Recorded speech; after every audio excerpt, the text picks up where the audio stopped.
Why do we should alternate? We can't change the Q&A style. Hey guys, this is BRYONY. And this is LAURI. And today we're going to get back to one of your questions, which was, how do I determine what my fitness goal is? Whether that be a fat loss phase, going into a build, staying at maintenance, and body recomp. Let's just start with fat loss. Who is it for and what a fat loss is? Okay, so fat loss essentially is you are predominantly focused on fat loss, not just body weight.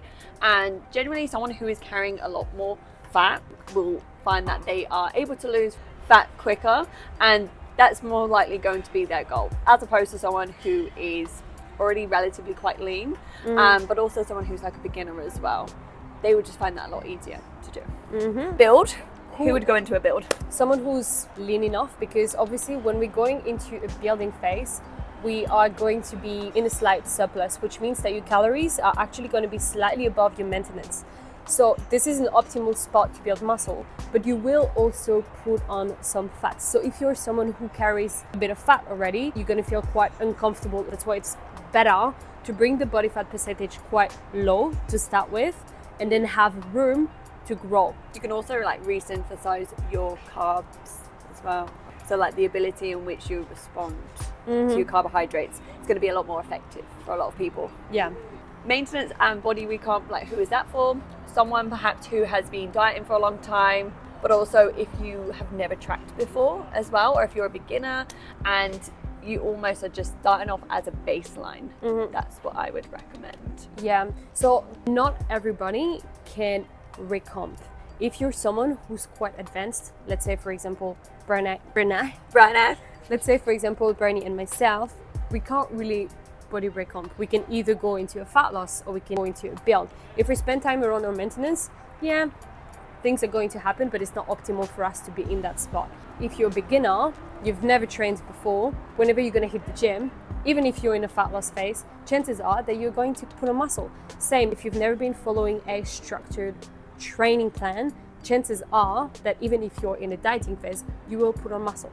Same if you come back from an injury. So these are the kind of people that are going to be able to be in a deficit and at the same time putting on muscle, which it's not something that is going to happen your whole life. It's for specific people and for specific time frames as well.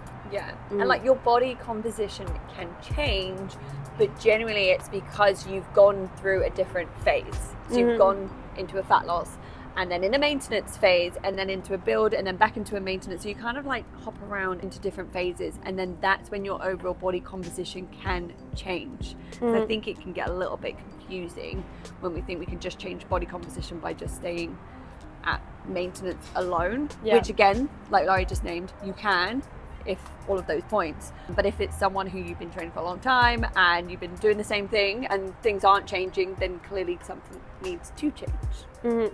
So to wrap up, how do you decide what are you going to choose? Well, what do you want? Do you feel like you need to drop a bit of body fat in order to be comfortable with your skin? Do you feel like you need to grow? So that would be the first point. What do you want? And then afterwards, have a chat with a coach and see if your goal is realistic. Is it optimal? Is it, you know, something that we can make happen? Because we're not magicians. We work with you with what we have. So if you want to do a bodybuilding comp, but you've never trained before, you don't have muscle mass underneath anyway. So there's your goal and there's what's realistic. So take both of the things into consideration in order to make your decision.